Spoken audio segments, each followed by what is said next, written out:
Olá, meu nome é Braulio Viana e eu quero nesse vídeo compartilhar uma história bíblica com vocês. O apóstolo Paulo, no capítulo 1 e verso 13 do livro de Romanos, ele nos informa sobre o interesse dele de estar em Roma, de visitar Roma. E ele nos informa que ele estava sendo impedido por algum motivo. Paulo, ele era um homem de muita intimidade com o Senhor, que tinha muitos sonhos e planos voltados para o avanço do reino de Deus na face da terra.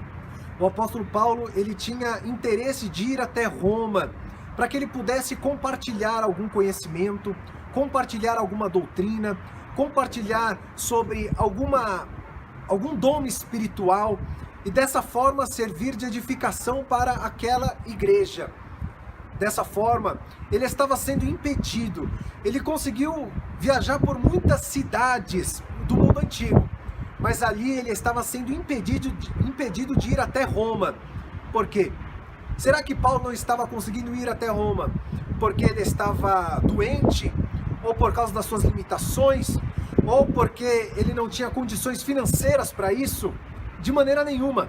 O próprio Deus estava agindo para que ele não fosse até Roma com propósitos maiores, com projetos maiores. O Senhor estava impedindo o apóstolo Paulo de seguir viagem até Roma.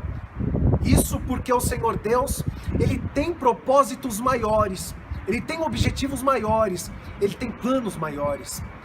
Paulo, sendo impedido de ir até Roma, ele decide então escrever uma carta aos romanos para mostrar a sua preocupação, para mostrar o seu amor e para mostrar o seu desejo de ver o crescimento e o desenvolvimento daquela igreja. Igreja que era exemplo para o mundo inteiro. Todos escutavam acerca da igreja de Roma, a maior cidade neotestamentária. E Paulo, dessa forma, ele escreve uma carta riquíssima de ensinos bíblicos que abençoou não só a igreja de Roma, mas que tem abençoado toda uma geração de cristãos, que tem abençoado uma multidão de pessoas que creem no evangelho do Senhor Jesus Cristo. Ou seja, os planos do apóstolo Paulo era ir até a igreja de Roma e estar demonstrando esses ensinos à igreja de Roma.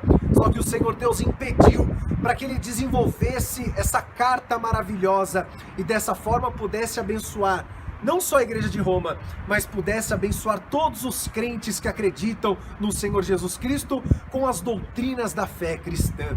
Os propósitos de Deus, eles são sempre melhores. Os propósitos de Deus, eles são sempre maiores. Eu me lembro de um presidente dos Estados Unidos. Esse presidente chamado Abraham Lincoln. Ele desejou ocupar cargos públicos. Ele buscou ser vereador na sua cidade e ele não foi eleito vereador na sua cidade. Ele buscou ser prefeito na sua cidade e ele não foi eleito prefeito na sua cidade. Depois, ele almejou ser governador do estado e também ele não obteve sucesso na sua candidatura. Quando ele se manifestou diante do seu partido, diante das pessoas que compõem o seu partido, para que ele pudesse ser candidato à presidência da República, caçoaram dele, deram risada dele, disseram que seria impossível ele ser presidente da República, afinal ele já havia perdido as outras candidaturas mais fáceis, mais simples, mas ele perseverou e conseguiu ser eleito presidente da República e foi um dos melhores presidentes da história dos Estados Unidos. Sabe por quê? Porque o propósito de Deus na vida dele não era que ele fosse um vereador, não era que ele fosse um prefeito ou um governador. O propósito de Deus na vida de Abraham Lincoln é que ele fosse um presidente da República e dessa forma o nome dele ficasse escrito na história dos Estados Unidos, da América e do mundo inteiro. Talvez você esteja olhando para baixo, esteja pensando nos seus propósitos, esteja pensando nos seus objetivos e não está conseguindo enxergar que os propósitos de Deus são maiores para a sua vida, que os projetos de Deus são melhores para a sua vida, que os caminhos de Deus são mais belos para a sua vida. Deus abençoe em nome de Jesus Cristo.